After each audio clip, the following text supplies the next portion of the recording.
YouTube, Twitch, everything. And as always, we are asking for your questions because we'll be here for the next 45 minutes, hour or so, doing something different this week since there are 6 games and they're all important. DFS sites, of course, as we expected, did not break them up or did break them up into 3-game slates for more rake as opposed to giving us one featured 6-game one.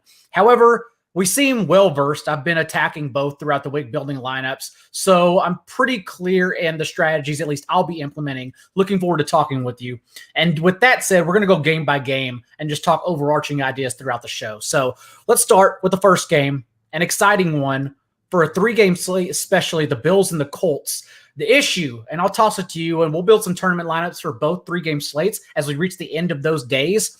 But the one I want to toss to you starting out with is that for tournaments, like, where else do you go besides Josh Allen? Because Josh Allen is the clear-cut play. If you're playing in cash games on 3-game slates, you're playing tournaments, he's going to be the highest roster quarterback. The stack is very easy, and it's also going to be the highest roster stack on Saturday. And these are the type of situations we typically like because we want to pivot.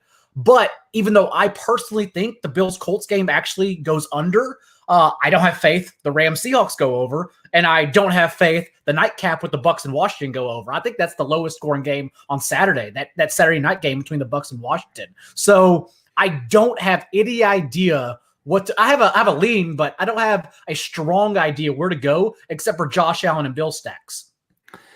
Yeah, and especially if Cole Beasley's limited or not full health, that kind of takes one of the guys that it's usually a really good pivot option. But I mean, if he's not at full health and it's just going to be Stephon Diggs and John Brown, it's going to be really hard to get off of that despite all of the ownership. They're also just like good values. Like Stephon Diggs could be priced in like the 8,000s in my opinion. He's really high projected in my stuff.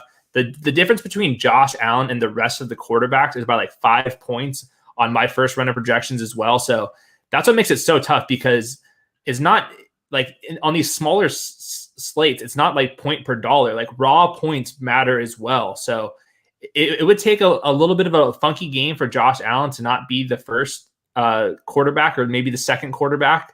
So I'll be mostly building through Josh Allen and trying to find the second receiver that goes off when you're surrounding the pieces around him. Is there a favorite ancillary option? And you could say John Brown. He's a great play. The issue also is that John Brown is going to be probably the second highest rostered receiver on the entire slate because much like Stephon Diggs, you should be very confident in him. They ran him out for 30 snaps, I believe, this past week. And even McDermott said that was just to make sure he's ready to go. Then they took him off the field. He's ready to go, fresh off the COVID list, fresh off injured reserve. He's going to play his full allotment here. And again, they're all terrific plays.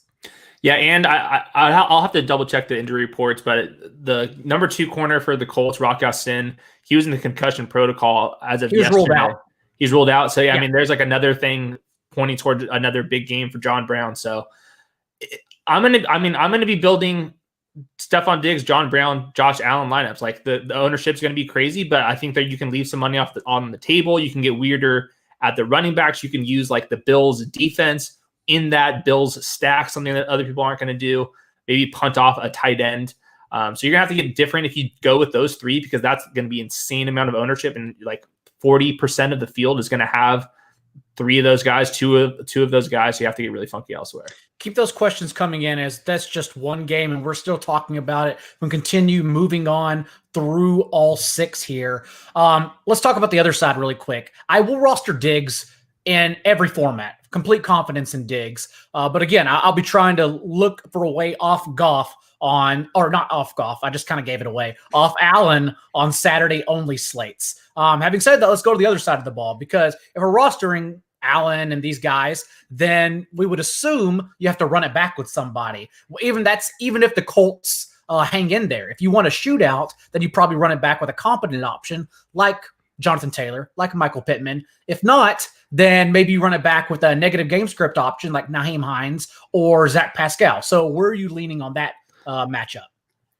Is it just contrarian to not have a run back option? Like, this is the playoffs, and we just saw the Bills spank the Dolphins with their backups. And I don't think that teams are going to be scared to just go crazy and win ball games by 28 points. So I think that's one of the ways that you can do it, is just, hey, maybe this game's 35-7 or something wild like that. I'm not expecting that to happen, but to win a tournament, you got to think outside of the box. So maybe I would guess 80% of lineups are going to have a Colts player in it if they are going to be running it out with Josh Allen, Stephon Diggs, and John Brown. Maybe the contrarian thing is just screw the Colts guys. I'm going to go find pieces from other games and just go a full team stack, but not a game stack. Sharp money also, I will say, coming in on the Colts. I believe they've moved a point or a point and a half closer to the Bills. It's money I don't believe. As our friend Steve Boynton, who watches a lot of the shows, joins in. I know he's a Colts fan. I met up with him in Chicago, so I know he's an Indy fan. Having said that, it's sharp money I look to avoid. I believe the Rams coming in, as we'll talk about in a second. But the Colts one, I still think the Bills roll confidently by 6 or 6.5 points. I don't think you need a run back option. But given the running backs on this particular slate, Cam Akers, for instance, going to come in high rostered. Ronald Jones is the next option. Chris Carson, of course, right there. Nyheim Hines and Jonathan Taylor, of course. I don't think Nyheim Hines is a bad option, especially if you think the Bills do roll. Like, it will be Hines unless the Bills get out to like a first half 21-point lead. Then that leaves too many snaps over the remainder of the game to just take Taylor off the field. We saw it just a few weeks ago, like a month ago, when the Colts were blown out in the first quarter, and there were still 3 quarters left to play, and they can't just take Taylor off the field. So he got like 6 targets in that game. So maybe that's the way you go, and he has a high floor if you do think the Bills just roll here. Yeah, I would just say I feel like so many teams are going to have those 3 Bills guys and then just like throw in Nyheim Hines because it's like the blueprint way to do it. But on these 3-game slates, like, you don't have to follow the exact blueprint. Like, to win a tournament, you're going to have to differentiate in some capacity. I'm not fully sold that Nyheim Hines has a high enough ceiling to go crazy out unless there's like some like random long play, because I think they want to have Jonathan Taylor on the field, even on some third downs too. He's been pretty effective as a pass catcher himself. So he is the negative game script back, but I wouldn't say it would be like full blown only Nyheim Hines at that point. I think that Jonathan Taylor's earned enough snaps to have an even bigger workload, at least a bigger share of the pie on third downs. Dawson Knox is one of the shooter ones if you want to play around with ancillary options. If you go box score searching, don't look at the 8 targets from week 17. That, of course, came with backups in the lineup while he still played his full allotment of snaps. But I think that's fine secondary option given how weak the tight end option are on Saturday. I have one in particular I like over the other, but it's going to come down to Gronk or Logan Thomas for sure in this slate. Yeah, I will say with Dawson Knox, the Bills want to run 10 personnel, 4 receivers, no tight ends on the field. If Cole Beasley's in, they're going to have their top 4 receivers. So Dawson Knox's routes are probably going to be cut in half, maybe even more so if Cole Beasley's at full health and they have the entire lineup, because the Bills' offense is at its best when they have 4 receivers on the field in these passing situations. So Dawson Knox, I think that his like floor, he doesn't even really have a floor in general, but I think that he would take a lot for Dawson Knox to get there. If all 4 of the receivers are healthy, it would have to be a touchdown. Like, it would have to be a touchdown. And but even does 8.5 points get you enough? I mean, maybe it does. I was about to say it's probably going to take 2 touchdowns. I was about to correct myself. And, to me, I think that's maybe getting too cute with it. And that's what you kind of said going into it. It is one way to differentiate, and you are saving money, and you're basically just throwing the thing away. But it would take a really fluky situation for Dawson Knox to get there, in my opinion. Because genuinely, how high roster they're going to be, I genuinely don't think you can win tournaments with Josh Allen and Stephon Diggs. Like, I don't think so. Or at least you can't diversify and win yourself. You will be splitting with everyone. Yeah. If you're going to have 100% of your budget and those 2 guys in it, somebody's going to be duping you. So, I mean, but maybe that's still okay. I mean, like some of the other teams, like Washington's not going to get there. I mean, maybe you get a crazy Goff game. Maybe you get Russell cooking again, but I don't know. I'm going to be tacking it. Friend of the show, Debro, also mentions your lighting and hat. Did you match that on purpose, by the way? I did not. I was trying to match it with my eyes. That did not work. The lighting was a better excuse. Check out Debro FFB on Twitter. Does good work at FTN. I listen to their waivers and fantasy shows throughout the week. So, yeah. Okay. So any lean on if Cole Beasley is ruled out, because that's what we'll be looking for. Fortunately, the Saturday morning game, we'll get that news first before any lineups lock, even playoff contest, so we can jostle where we need to. If Cole Beasley's out, do you lean Gabriel Davis or Isaiah McKenzie? This is something that was mentioned on the ETR show, the Kama Sutra show, as Levitan immaturely calls it, in which that all their receivers are typically slot receivers. Isaiah McKenzie is the one that actually plays everywhere. Even Stephon Diggs has been utilized in the slot this season, whereas McKenzie's the boundary receiver. So I think I lean McKenzie over Gabriel Davis as Beasley's ruled out. Yeah, I think that he's the better one-for-one replacement if Cole Beasley's out. And I think this is the situation where Dawson Knox actually becomes a little more viable. But yeah, I mean, their ancillary pieces to stack with. Would you play 3 Bills pass catchers in a lineup, or is that too much? I think you're playing 3 over 1. 1 is going to be too common. 3 is something I've even considered, because at least that diversifies your Josh Allen lineups. Right. Yeah, I'll probably be doing it with 2. And that's something I've done with guys. I've done that with Rossberger and Showdown slates before too. Yeah. If the production's there, it's a pass heavy team. The running back Singletary and Moss always project well, but those are projections you can throw out the door because we know the Bills aren't going to use their running back. So, yeah, for the record, my projections did not have them project well. I made sure to knock them pretty big. I'm expecting the Bills, already really high neutral pass rate, to even probably climb a little higher with the games mattering more. Yeah, I can't. The only game script I've been considering that they use the running backs is that Josh Allen is under pressure, and I don't see that happening because their offensive line is intact and the Colts secondary is banged up. So like nothing comes to mind. It just seems like he could struggle. They could stop him, but I don't see them ever leaning on their running backs in this instance. Yeah, I agree. I'm not going to. Okay. Any other Colts ancillary pieces you want to mention before we move on here? I would play Pascal over Pittman. I guess Hilton is the best option, although that seemed to have cratered after like 4 good games. And then Trey Burton will be the tight end if you want to get cute here. But it's pretty tough outside of Taylor and Nyheim Hines for me. In some Bills stacks, I'll have T.Y. Hilton. I'm not sure if I'm going to have the other guys. The volume's too wonky over there, so I'll take my chances with T.Y. Hilton. All right, well, we can figure this out. We'll keep on building this as we move along here. Okay. Let's go to the next game. Rams at Seahawks. It comes down to Jared Goff's health. I think he starts. Yes. But they have been mysterious enough to where I guess I can't say 100%. I'm like 98% confident he starts. And if he starts, I'm not saying he outscores Josh Allen, but I'm going to play him in a double stack. Robert Woods, if Goff starts, is my favorite play, one of my favorite plays on the entire slate. I'll have him in every single one of my lineups. I think Goff offers a good pivot from Cam Akers, who will likely be the highest rostered running back on this slate. Cam Akers, his second game back from high ankle sprain, was not effective last week, just got the 24, 25 touches. And so, sure, those touches matter, but also I don't think they bury you if he doesn't go over 80 yards, it doesn't have a touchdown, whereas we can pivot to the passing game instead if Goff is under center. And again, Goff doesn't offer the same upside, in my opinion, as Allen. But if it's like his first performance against Seattle, where he at least goes over 300 yards, I'm looking for that 3-point bonus because I think that 3-point bonus matters. And so that's why I will be playing Goff, double stacking him if he's in this game. Yeah, these games this year were low scoring, but we've seen some crazy games from Jared Goff against the Seahawks before. So I'm totally fine with it. His ownership is going to be very low because people are worried about the thumb injury.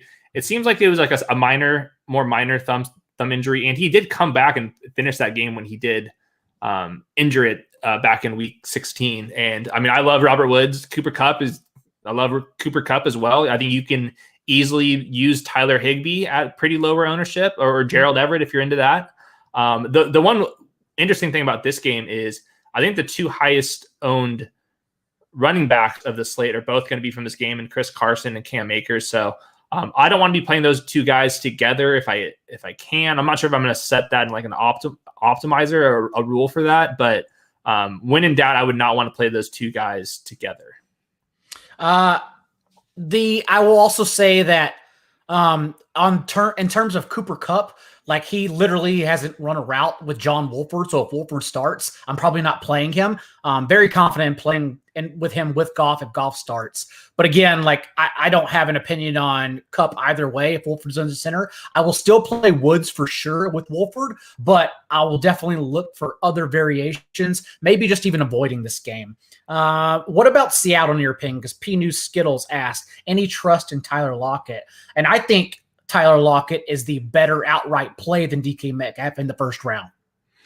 Yeah, I had, and I know not every projection system does this. I actually made a difference with Ramsey on DK Metcalf and switching up the target shares plus some of the efficiency metrics in my projections for this. And I have Tyler Lockett projected for more points than DK Metcalf by a couple points, actually. So maybe it comes back to bite me. DK Metcalf's obviously a huge play threat, but Tyler Lockett, like we kind of been mentioning on the Real World podcast a lot, we just think he was injured, and it was probably that knee injury that kind of popped up. He was just playing through it. Tyler Lockett plays through some of these ailments, and he goes in these funks because he's kind of a smaller player. But I do think that last week was a sign that he is ready to go, and he's going to have obviously the easier cornerback matchup in this situation. If the Seahawks do get back, I mean, they were like middle of the pack in neutral pass rate the last 2 months. If the playoffs make them go back to those explosive deep passing attacks, I think that Tyler Lockett has monster upside. So I'm probably not going to be playing too much DK Metcalf, and I will be on Tyler Lockett's side. That's the issue, is that we've talked about it, and this Seattle offense has clearly been terrible. The explosion, the pop is all gone. They went through week 9 with a pass on first downs at a league high rate, whereas the second half of the season, just middle of the pack, leaning on the running game more. Now they get Carlos Hyde back this game as well. And so I do fear that they will continue not allowing Russ to cook. And if that's the case, then this is the worst case scenario and worst possible matchup Seattle can be in.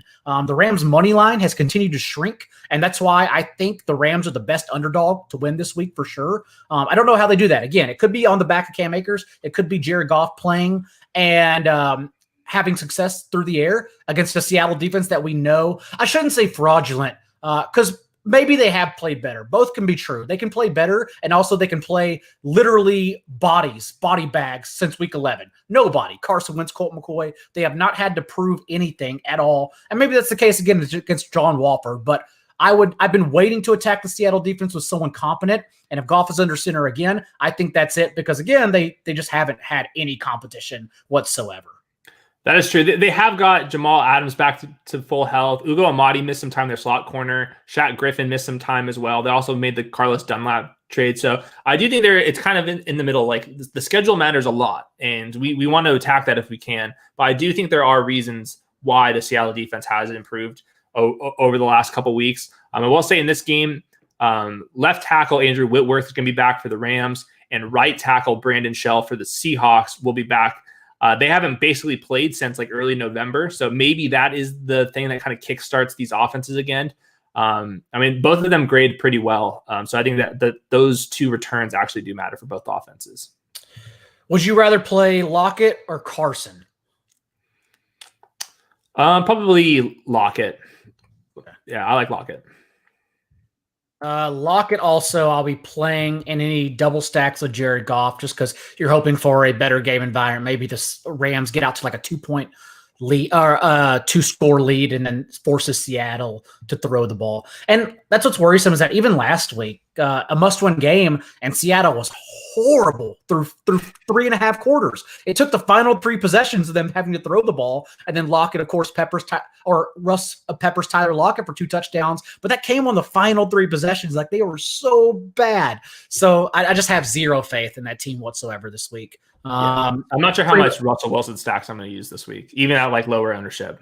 Yeah, and it's definitely going to be lower ownership. Like they're going to come in. I mean, Russ, you could be playing him the last half of the season, and it wouldn't even matter. We tried playing DK. We tried playing Lockett. It just didn't matter. And so maybe you want to do that, but just as a way to diversify and differentiate from Josh Allen. But, man, that offense is miserable. Mm-hmm.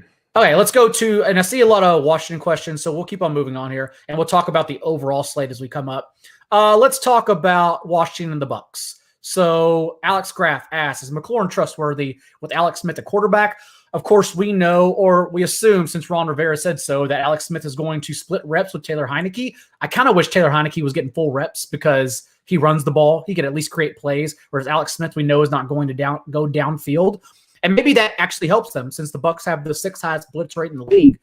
This is a team also, the Bucs, that allow a league high 6 receptions per game to opposing running backs. And we know running backs, J.D. McKissic and Antonio Gibson, are literally the core part of this offense. McKissic still with a team high in target share from Alex Smith on the year. So maybe it is actually a great game plan to keep Alex Smith involved here. How do you feel about McLaurin and Washington's offense as a whole?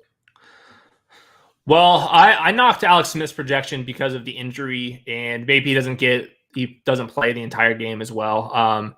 The Bucs, just teams when they're playing the Bucs, because their run defense is grading out like a top 2, top 3 defense, everyone just keeps passing the ball against them, even in neutral game scripts. And we can project Washington to be trailing by a lot. And I mean, they've been keeping a lot of teams close, so they've been more balanced.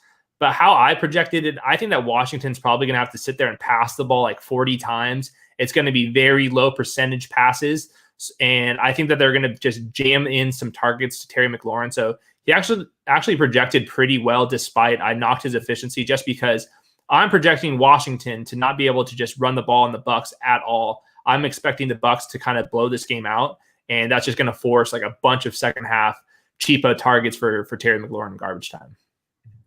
See, you are far more confident in, and I'm going to pull up your wild card projections, actually. You're far more confident in the Bucs blowing this game out than I am. I think Washington covers and the game goes under. Again, Washington's pass rush is the talk, and that's all we need to focus on here. Not even so much the offense and Washington's offense trying to move the ball against the Bucs defense. Brady, of course, poor under pressure this year, 57 of 130, 5.1 yards per attempt. And this is also a night game. And I genuinely think it's more than just, it's funny to talk about because it's dubbed the Brady bedtime narrative. But like, if we were being serious and talking about it, it could be called the circadian rhythm narrative. And it's like Brady changed his training regimen. He goes to bed at 8:30 p.m. Eastern, and the Bucs are 1-3, and he's gone under 7 yards per attempt in all 4 games. And the Bucs should have been 0-4 in those night games this year, but we know Daniel Jones is very bad at his job and couldn't hit 4 or 5 open receivers that did get wide open down the boundary in that contest. So I'm really worried about the Bucs offense in this game. We just seem to have differing opinions on this one as a whole. My point, though, is either way, no matter the game script, I think it does actually end up being a really good game for J.D. McKissic. Like, I think he's in play, especially on this slate. I think his floor is really high because, again, they're going to blitz a lot, and we know exactly what Washington's going to do. They're going to get rid of the ball quick in the flats. Neither of these quarterbacks, when you just watch these quarterbacks play, neither of them want to get hit, and that's why they get rid of the ball so quickly. So I do think both of these offenses are kind of built to kind of do okay against blitz heavy attacks, just because they're just, like you said, it's like dump off to J.D. McKissic. Tom Brady does not want to get hit, so he's getting the ball out really quickly as well. And plus, I think the Bucs, their offensive line is really good. That's like a top 5 unit. So the Washington defensive line isn't as scary just because I trust Tom Brady to prepare for this game, get rid of the ball quick, and for his offensive line to kind of hold up enough to knock this out. And it just comes down to, I just don't see Washington. I mean, they're projected for their implied team total right now is like 18.5. They feel like a 14. This game feels like it's going to be like 28-14 or something like that. So that's how my projections are kind of going out for that kind of game script. I was actually going to say like 17-14 Bucs. I think it's an ugly game. But then again, the Bucs have been, it's been schedule induced in my opinion, but Bucs have been better since their bye week. They were a team that with a bunch of veterans clearly needed a bye late into the year. So maybe they do come out firing. Ali Moppet, of course, has not been as effective since he returned from injury. I'm worried. I'm worried as a whole, but I still think, as 8.5 point favorites, I believe they are now. They still I think they still win the game. I'm just worried about a blowout. Yeah, Tom Brady's been good. Like it's weird because he's so old and it kind of took a little bit of time, but I mean, he finished the year really strong. And that's a lot of weeks with some kind of rotating bodies. So I think in my projections, I knocked Tom Brady's projection a little bit because Mike Evans, how I think the Mike Evans situation is going to happen. I bet he plays. I bet if the Bucs are winning by a lot, they might pull him. He might not be as effective if he's out there. So I knocked his projection a little bit. I moved up Chris Godwin. I have Chris Godwin projected for the most points. When I'm not doing Josh Allen lineups, I think I'm going to be on the Tom Brady stack side and just go Chris Godwin plus Gronk or AB or Evans or whoever. So I don't think it's the best match for Evans on the boundary in this game, but if you're getting a discount, and we'll find out, you have ownership projections on your side. Maybe you can tell me what he is compared to Chris Godwin. If we're getting an injury discount, then I would play him.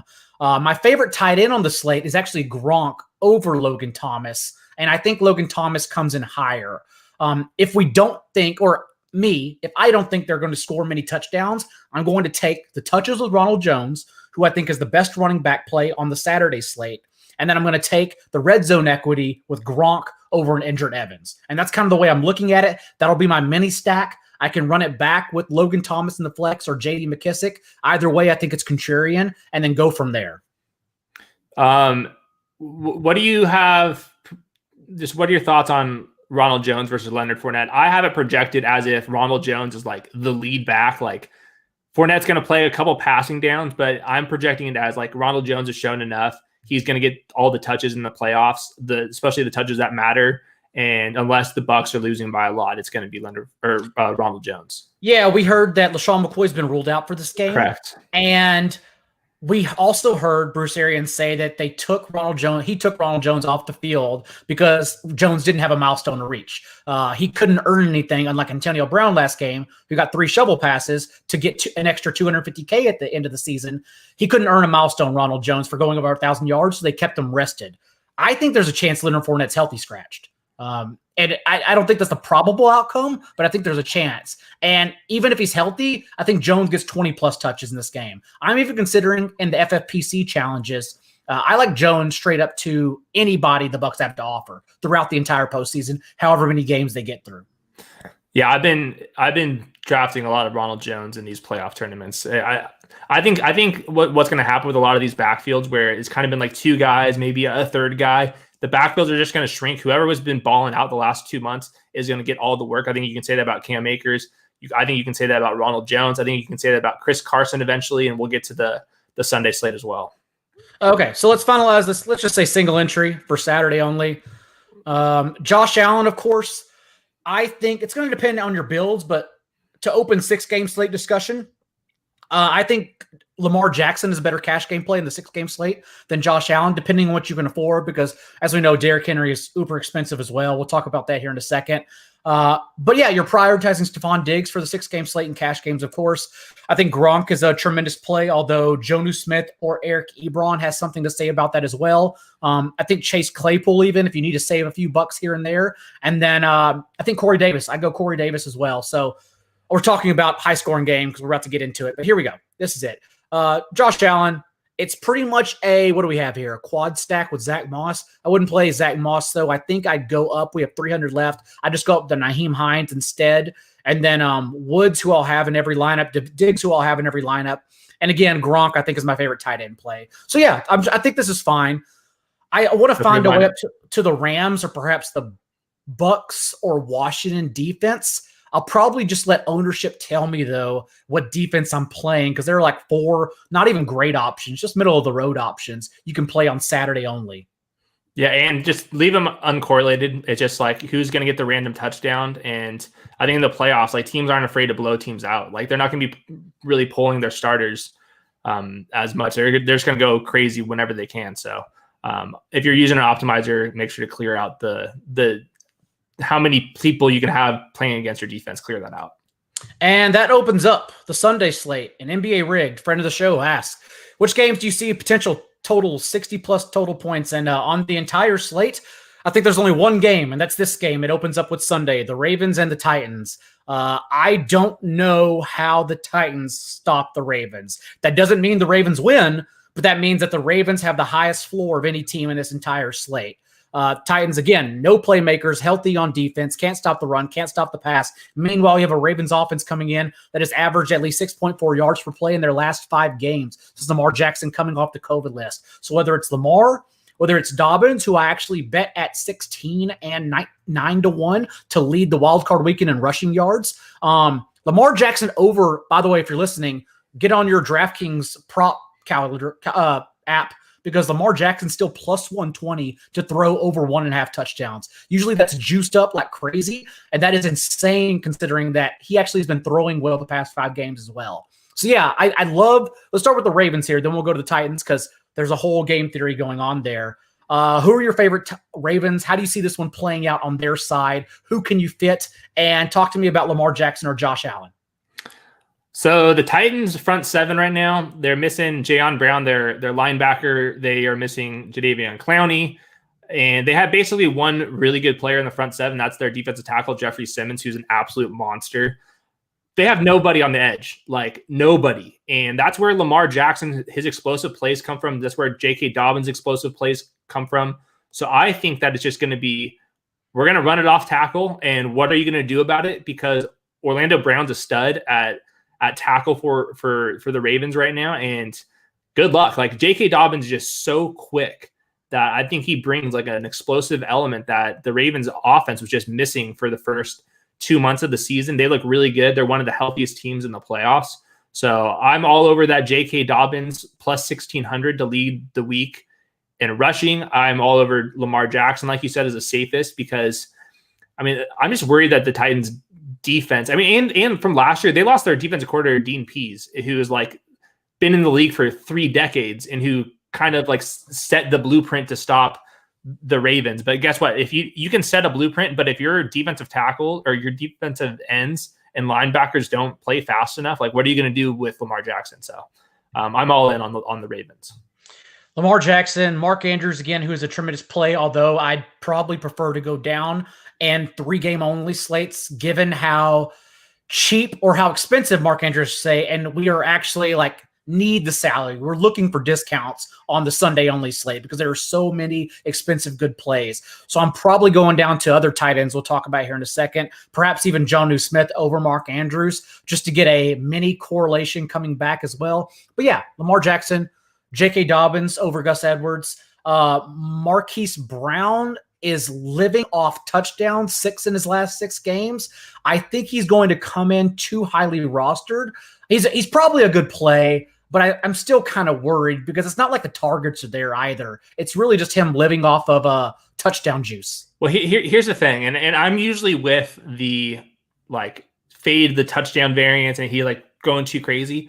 But the Ravens are projected for 29 points, and they don't have that many guys that are scoring touchdowns. Like I think it's like actually you can actually project Marquise Brown for some decent touchdown equity where it actually makes sense, kind of his touchdown numbers on the whole, just because they don't really use their other guys too much. I mean, Miles Boykin and those guys only get a couple targets, so I do think that Marquise Brown is one of the better values. And if you're using Lamar Jackson, you have to pick at least one of Mark Andrews or Marquise Brown. I think you can get away with both of them. I think you can get away with both of the pass catchers, Lamar Jackson and J.K. Dobbins. I think this is obviously the game to just go full game stack on both sides of the ball. So let's talk about Derrick Henry because he's obviously incredibly expensive on DraftKings and FanDuel. DraftKings, of course, he is, let's see here. Was it 92? Yeah, it's 92. 9,200 on a slate with Lamar, on a slate with Steelers receivers. The list goes on and on and on. So I don't think he's a priority. I don't think you need to play him. Of course, if you do, you have to diversify elsewhere and figure out who you're running it back with on the Ravens, because that means, as they've shown the last 2 games against the Titans, they tend to get pass happy, almost as if Vrabel is in their head. So maybe that happens again, and you attack their pass catchers with Henry running back. But even in the FFPC challenge, I don't think you need Henry. If you think the Titans win this game, then you have to have Henry, because Henry playing 2 games is going to crush you. He's going to sink you. Because the Titans win this one, it probably is because of him. But if they play 1 game, you can absolutely get away with not playing him. 18 carries and 44 yards through the first 3 quarters the last time they played this year. He had 25 for 96 through the 4 quarters. They went to overtime. He exploded for 3 for 53 and a touchdown. Didn't do anything until overtime. So again, I think the Ravens, who they have a lot of questionable tags on their injury report, but it's so fake. They've done this the past month now. All those guys are going to play. They are going to come in basically at full health on defense, and I think they absolutely stuff Henry. Yeah, I think going back to the earlier matchup for this year, the Ravens didn't have the full offensive or defensive line, and we're still waiting for the Roger Saffold news for the Titans. I think that matters a little bit. He's in. He's in? Okay. Him and AJ Brown, no injury designation. They're in. Okay, cool. The Titans actually completely healthy. No injury designations whatsoever. Yeah, so the offense should be fine. I mean, this is obviously the game to stack. I don't think it's going to be hard to get in Derrick Henry with Lamar Jackson, and those guys are maybe a little negatively correlated as well, especially if that's Lamar Jackson scoring 2 touchdowns early and not the other way around. So I'm probably not going to have too much Derrick Henry and Lamar Jackson in lineups. I'll probably just build with Lamar Jackson and then Corey Davis or Jonnu Smith. I think Jonnu Smith is a really good play because he's obviously negatively correlated because he's so touchdown dependent with Derrick Henry that you're getting a little leverage play on top of the correlation and the game stack overall. Corey Davis that was my other hot take, is that Corey Davis outscores AJ Brown. I think Corey Davis is one of, if not the second best tournament play on this entire slate. It's going to depend at what roster percentage AJ Brown comes in on, but I think Corey Davis comes in significantly lesser rostered, and I just think he's the better outright play. We've seen his games come and go, tail off at sometimes towards the end of the year too, but he's performed much better in losses because they have to throw the ball. And again, if you think they lose, I think they lose. Maybe you don't, which is fine. It's a coin toss really. But if I think the Ravens do roll no matter what, then Corey Davis is going to come in and get 8 to 10 targets. So I think he's a great play, just an amazing play for his price. I do worry that the ownership's probably going to be pretty similar just because the price discount, and Lamar Jackson's kind of expensive.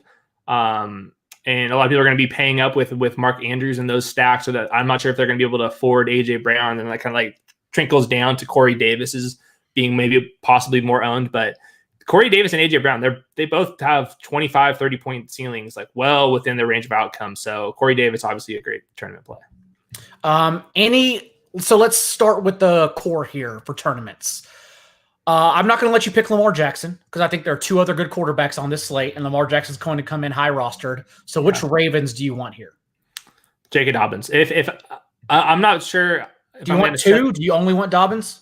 I'll let you go Marcus Brown if you have more confidence in him than me. I think he's a fine play. I'm indifferent. I'm not excited to fade him. I'm not looking to fade him. I don't think I care. I don't think he's great. The problem is if you're running Marquise Brown just by himself, you're asking for a lot. That means that the quarterback that you picked had a really good game. The rest of your lineup had a good game, and Marquise Brown went off, but Lamar Jackson didn't go off. You're really threading a pretty fine needle there. So I think if you're not using Lamar Jackson, just throw in J.K. Dobbins. Hopefully that the touchdowns break J.K. Dobbins' way and not Lamar Jackson's way, and then that's how you power up in these tournaments. All right, we can just move on then, and then as we keep going on here, if we have extra slots, we'll come back and discuss it. Cool. But yeah, that's pretty much for that game. There's a lot of game theory baked in that game, especially since it's the highest total of the entire weekend, and the Ravens the highest team total of the entire weekend. But the next game, also a very good one, as the Saints 10.5 point favorites over the Bears. The Saints coming in completely healthy. Michael Thomas still on injured reserve. Doesn't matter. Nick Underhill, the great reporter, already mentioned in his articles that the team thought Thomas could have played the last 2 games of the year, but just because they didn't need him to, they put him on injured reserve and got him a month of rest. Kamara already said he's good to go, and I just think they come in and roll. And that's what makes Drew Brees. Of course, you need the 300-yard discount or the 300-yard bonus here to get over Lamar Jackson, or at least have hopes of getting over Lamar Jackson. But I think the Saints offense absolutely rolls. And the stacks are pretty easy because you play Breeze with Kamara and Michael Thomas. There's your 3. And if you want to throw in Jared Cook, I probably won't, but I don't mind that either. So I think the Saints is a pretty easy way to go here. Tell me the roster percentages you have on your end for Drew Brees compared to Lamar Jackson. Let's see. Drew Brees about 19-20 and Lamar Jackson about 36-40 range. Yeah, I think I mean, I'm all over the Saints, man. Their roster is just so good. I think it's the best roster if you take away the quarterback, which obviously doesn't mean anything, but the rest of the roster is legit. And I don't see the Bears keeping this very close. And I don't think that means that the Saints are going to take their foot off the gas either. They have to get some reps in because none of these guys have been playing together. And that's why people are a little bit nervous of the Saints still. I mean, Michael Thomas didn't go right back in there and dominate. Alvin Kamara doesn't need to practice. I mean, come on. They can figure this thing out on Zoom. I'm going to be playing both. I think throwing Drew Brees in there makes a lot of sense. I've been drafting a lot of Drew Brees on like the underdog playoff tournaments as well. So yeah, sign me up for anything where I catch some good odds with the Saints. I think they're probably the most underrated team in football. I don't know a friend of the show. I'm going to call him friend of the show anyways. Justin Herzig, who does a lot of good work, professional poker player. He wrote an article for Established to Run, who are friends of the show, and it was a strategy article for underdog tournaments. And if you're subscribed to this site, which you should be, you should go read it. If not, I will quickly break it down. I'm not going to say everything, but just imagine how many people are entering an underdog or just a best ball tournament in general for the playoffs and not remembering they got to win the wild card round. Like that's exactly what's happening. Everyone's stacking the Chiefs and the Packers, which is great. But remember, it's best ball. You got to make it through the first round first. And so that's why Breeze and those guys are like my favorite stack. Of course, you got to stack both sides because you need players, a game stack in the Super Bowl and game stacks in the conference championship games. So there's a lot of strategy involved, which is why those underdog championship tournaments are my favorite. But remember, like you still got to win the wild card round, making Breeze, who projects to play 3 to 4 games at least, a great pivot off of trying to draft one of the higher rostered quarterbacks. And keep in mind with the Bears, Roquan Smith, their linebacker, he's been playing really well. He's banged up. Jalen Johnson, their corner, he's probably going to play through his injury, but their slot corner's hurt. And we've kind of seen the Bears defense not look totally up to par in these last couple of weeks, and that's injury related. Saints in the Superdome, they're pretty well rested because of all these guys have been kind of banged up. But like you said, Michael Thomas is ready to go. Like he was sat down for the playoff run. Like get him in your lineups. We say he's probably going to play, but both Jalen Johnson and Roquan Smith didn't practice at all throughout the week. So yeah. I really don't know if they play. Darnell Mooney as well. I kind of like David Montgomery as NBA rigged asks here. I was about to talk about it. Montgomery, a good value. Do you project TD? I don't know. This is the Bears have the lowest team total, even lower than Washington, and it's only been decreasing on the entire slate. I think Montgomery has a higher floor than people think because he's going to be involved in the passing game. And so like I'm even tempted to just play him in FFPC challenges on DFS over Allen Robinson. However, Darnell Mooney didn't practice all week, the team's leader in air yards, and is likely going to be out. And if that's the case, that's a lot of vacated downfield opportunity and negative game script for Allen Robinson. So if Mooney's ruled out, I'll probably get back on Robinson. If not, I do think Montgomery, his touches are good in this case because even in a negative game script, he's going to get 8 targets. Yeah, if you're looking at my wild card player projections, I have Darnell Mooney in, but like banged up, maybe not playing the full game. And if he's indeed rolled out, I already have Allen Robinson as the number 4 wide receiver on the entire wild card weekend. I have Anthony Miller up higher. I have Cole Kmet up higher. So I think the Darnell Mooney injury is one of those like last things that we have to get right for the Sunday slate. But I think there's some ripple effects if he's out. Okay, so let's not stack Drew Brees here just yet, because the other quarterback in play, in my opinion, is double stacks with Ben Roethlisberger, perhaps even triple stacks if you want to save value. Is there too much? Did the line get overcorrected? Like it went from 3 points, 3.5 point Steelers favorites to 6.5 with all the news surrounding Cleveland.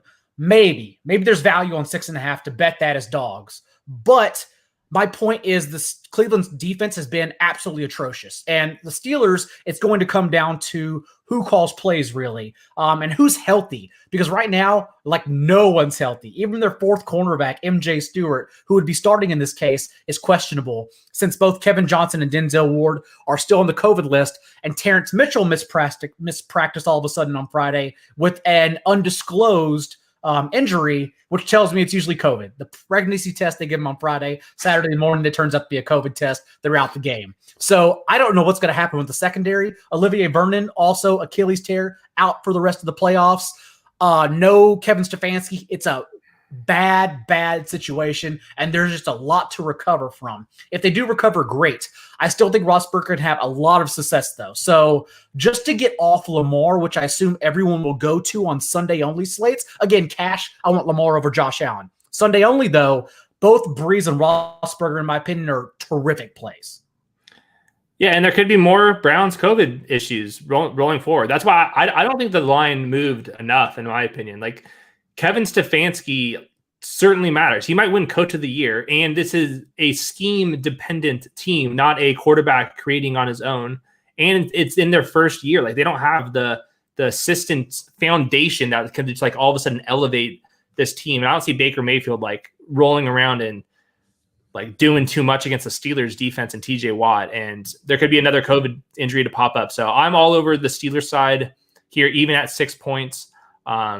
I don't think the line moved enough, quite frankly. And I do think there is something to Big Ben struggling through that knee injury. I mean, look, as bad as you can look for a quarterback, but got his bye week. And like, yeah, we talked about Tom Brady coming off the bye and looking much better. I mean, what's the difference between that and what Big Ben's going through? He had the knee injury, get him a week off, get his elbow a week off, and go out there. And they have the unleashing of Chase Claypool is the last element for that pass game. Everything's so short. If Chase Claypool is going to be a full-time player, like kind of how I projected it and like how you've mentioned on the podcast, that's the vertical element that they're missing. And a week with Big Ben getting back to full health, I think they're probably going to take some more shots downfield.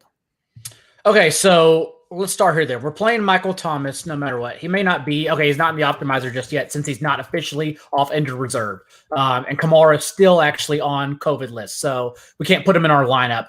But just know you're going to play Kamara and Thomas, or at least one in your lineup. So Thomas, again, a tremendous play. Thomas is my favorite pivot on the Saints.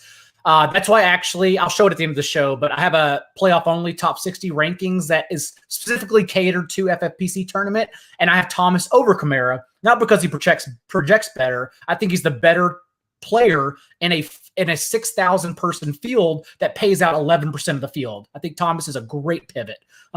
So you're going to play Thomas Kamara, figure that out. You got to play one. We know the Saints offense is great. I guess we should just stack, since we have them available, Roethlisberger and double stack them then, right? Yep, and it's Deontay Johnson and Chase Claypool. I mean, it's Chase Claypool time for all of it. I think his ADP is lower than Juju's on Underdog. Now, I haven't checked FFPC, but give me Chase Claypool operating as like the vertical element, the red zone guy, and I think that he projects pretty well. What was the quote that you mentioned on the podcast that like they were like saving him for like the rookie wall or something like that? That was the narrative they're going with. Yeah, and I also put it in I'll just go ahead and pull it up. I also put it in my article, but Mike Tomlin came out and he was asked about Claypool, and he just said he actually mentioned that he was concerned, or he wasn't concerned he'd hit the rookie wall for sure, but they said there was a potential for him to hit the rookie wall. Thus, when you look at his snaps the last 3 games, they slowly decreased. And so Tomlin admitted that's what it was. And now that we're beyond that point, there's no guarantee, of course, but I think this is a situation we need to be ahead of, and we can't wait for the divisional round if the Steelers win and Claypool to suddenly be at 85% of the snaps and getting those downfield targets and perhaps even manufacture touches inside the 10-yard line again. So it's a situation I'm willing to bet on that he gets those snaps before anyone else catches on. Big time. I mean, we play these tournaments because they pay out the top 1%. And like, I mean, nobody has like that 1% percentile outcome like Chase Claypool on the Steelers right now. So I'm all in. Let me just share, just to be clear here. Here it is. Yes, this is what I'm talking about. I was going to show it at the end of the show, but here we are. It's on the RotoWorld homepage. If not, at NotJDaigle, the column's there. It's on RotoWorld. The playoff only top 60 rankings, where I cater to, again, FFPC tournaments. And then more importantly, I have my strategy here at the bottom and just pivots and everything where I'm leaning. So you can go check that out. And as I mentioned, here's the paragraph right here about him possibly being denied the rookie wall, so kept off the field just so it didn't happen. And then, of course, Denzel Ward, Cleveland allowed the second most yards per play in 3 games to Ward miss. So anyways, that's it. Top 60 only rankings for what we're discussing. Back to DFS. So Roethlisberger, who is your run back option, or what kind of game script do you see Cleveland shaking out? So I like Jarvis Landry. Joe Hayden's been on the COVID list. Is he ruled out? I'll have to double check with that. Even if he's in, who cares? Jarvis Landry is the classic guy where the target share kind of seems depressed because of weather, because of Odell Beckham earlier on, the kind of the game scripts going with it's like a Nick Chubb game. I'm not expecting a Nick Chubb game here. I'm expecting Jarvis Landry to get like 10 targets. Like he has like some of these huge ceiling games when targets break his way, and this is like the perfect game environment for that to happen. So to me, it's pretty clearly Jarvis Landry. If you are trying to punt off that tight end spot and you want to just add some correlation to your lineup with Austin Hooper, sign me up for that as well. So it would be those two guys. Rashard Higgins is pretty cheap too, so that's kind of your tournament flyer as well. I think Ebron is a great option, not only with double stacks to Roethlisberger or even triple stacks, not only as a great play for tournaments on Sunday, but also 6-game cash game slate as well. Just down there, and he's going to get more targets than Gronk.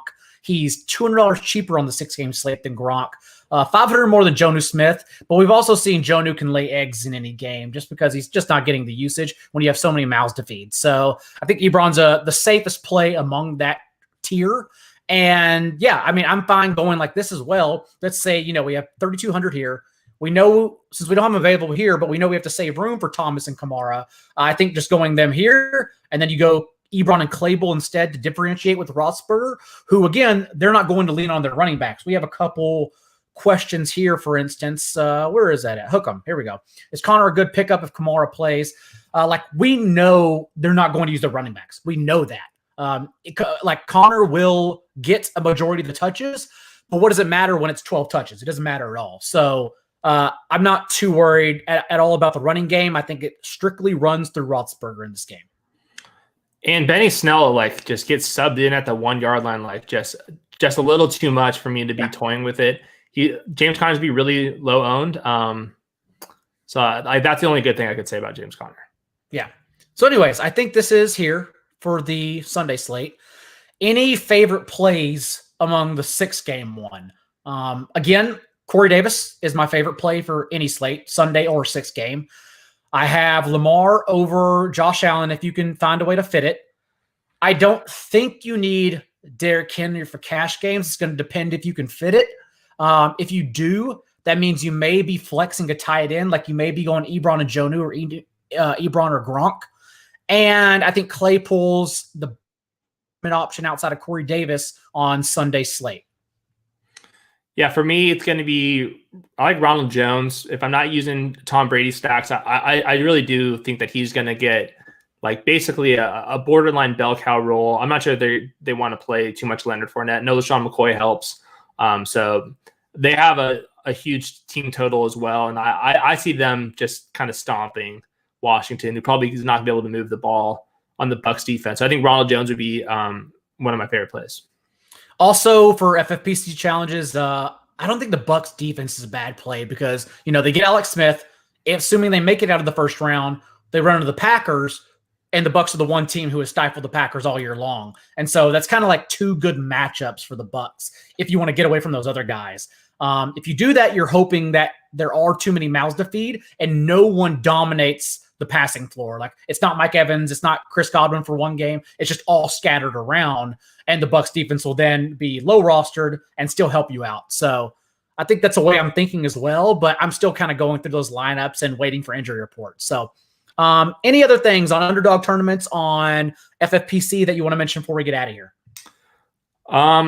There was one thing. This is really a really niche conversation, but on the underdog, if you draft, let's say you draft 2 or 3 of the Bucs players, since everyone else is basically stacking in these formats, you can kind of get away with not drafting Tom Brady. If you drafted Chris Godwin and Ronald Jones, no one's going to be picking Tom Brady randomly because everyone's trying to stack, where you can kind of get away with letting Tom Brady drop another round because everyone's so reliant on the stacks that you don't have to fill out your stacks if you've already drafted everyone else from that team. Is that making sense to you? Yeah, but the way I view it is like I know we need stacks for underdog on both sides. I don't even consider stacks like having the quarterback. I'll take 2 skill players without the quarterback and consider that my stack, because all that matters is stacking the conference championships and thus the Super Bowl. And so like at the back end, I'm in a couple of games where I can get Tyreek and Kelsey, and it's like, I don't need Mahomes. Who cares? I have Tyreek and Kelsey. And then when it comes back, I'll grab like John Brown because Diggs isn't there, hoping to get the AFC Championship game. And then you can also get like John Brown, Drew Brees, because Drew Brees doesn't go in the 3rd round. And you can grab another ancillary option like Marquez Valdez-Scantling or something, hoping to get other pieces. So yeah, I totally get it. I don't think you need quarterbacks in some of those leagues. It just varies really. Sometimes I take 2 quarterbacks if I think I can get like Lamar and Drew Brees. Otherwise, I'll just take 1 and stack the rest. So yeah, it all just depends. In underdog, if my first quarterback I draft is playing in the wild card round, I'm not going to get another one. I'm just banking on that team making it to the Super Bowl. But like the perfect example would be like you drafted Alvin Kamara like 4th overall. You get Michael Thomas.